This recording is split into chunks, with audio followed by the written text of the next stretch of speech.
pas comme l'argot, mais comme une langue secondaire, aussi bien par les Bulgares que par les Serbes et surtout par les Grecs. Le macédonien n'était qu'une espèce de patois local.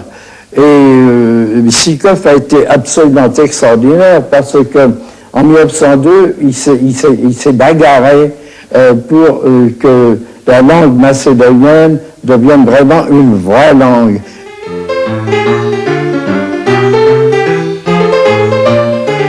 Bitola, c'est une ville où l'influence française a été très grande.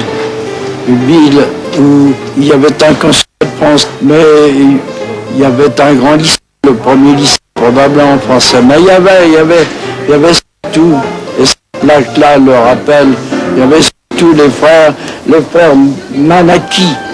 Ça a été, l'un d'eux était, et même les deux, ont été les premiers caméramans des Balkans. Et ils ont fait beaucoup de films. Ils sont très connus à Paris. Во 1912 година се доаѓа до договорот за пријателство и сојуз помеѓу Бугарија и Србија, но повеќе од очигледно е дека суштината на сојузот е содржана во тајниот анекс на овој договор. Во него се вели: ако двете страни се уверат дека организирањето на таа територија во специјална автономна област е невозможно, со оглед на општите интереси на бугарската и српската народност, таа територија ќе биде поделена.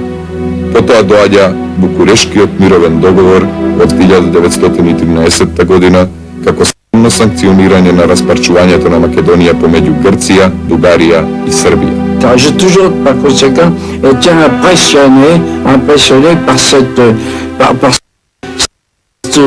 vraiment cette espèce de découpage dans les pays, demander l'avis des habitants. Un peu comme si on m'avait découpé moi-même. J'étais impressionné évidemment par la guerre de 1914 et mon père, qui était un grand patriote, n'a pas pu supporter les premières défaites de l'armée française. Et par conséquent, il s'est décidé avec un revolver qu'elle a et qui reste héritage. Et par conséquent, je l'ai conservé, il n'y a pas de balle dedans, on peut s'en servir comme ça. Стотици европски и светски интелектуалци потпишаа апели во кои се велеше: со ова се докажува дека Европа е мртва, или поделбата на Македонија е скандал, или како што пишуваше тогашниот воен дописник на весникот Киевски Мисел Троцки: во балканските војни е раскинато живото тело на Македонија.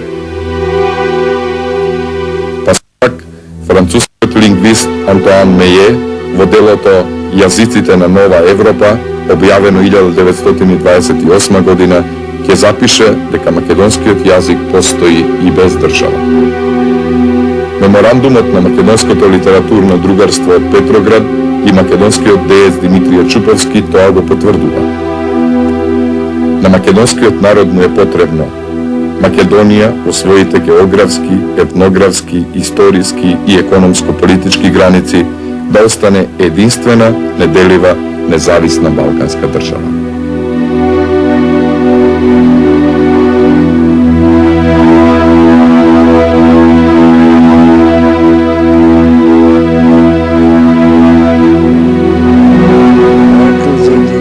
Qui est un des plus anciens restaurants de Paris, qui a été très connu parce qu'il a été fréquenté par tous les grands artistes de notre siècle. Mais je me viens surtout m'asseoir à la table où Lénine et Trotsky jouaient aux échecs. Après leur partie d'échecs, je ne peux pas croire qu'ils ne parlaient pas de la Macédoine. Et Trotsky a eu une très grande importance dans tous les projets qui ont été faits pour que la Macédoine devienne vraiment indépendante.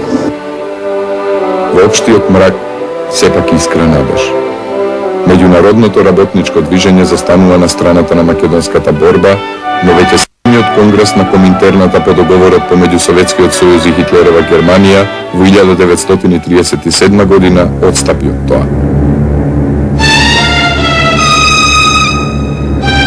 Фашистичка закана за човечката цивилизација. Втора светска војна. нови крвопролевања и воени пустошења на Балканот и во Македонија.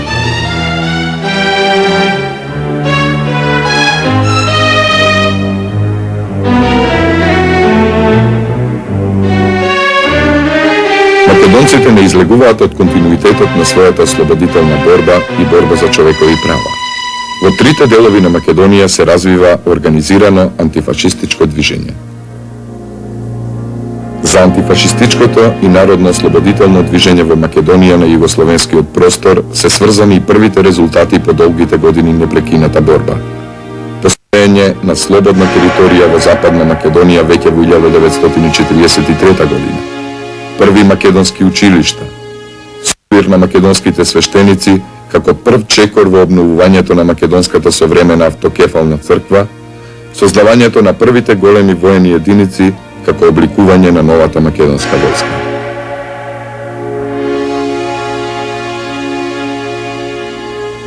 Само во овој дел на Македонија во таа надчовечка борба против фашизмот своите животи ги положија повеќе од 24.000 македонци.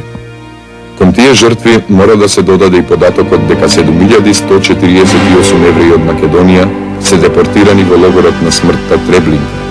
Никој не се врати жив. Историското сведоштво за едно страшно злосторство упатува дека 98% од еврејското население во Македонија е уништено. Еврејската заедница во Македонија е збришана од светската етничка карта.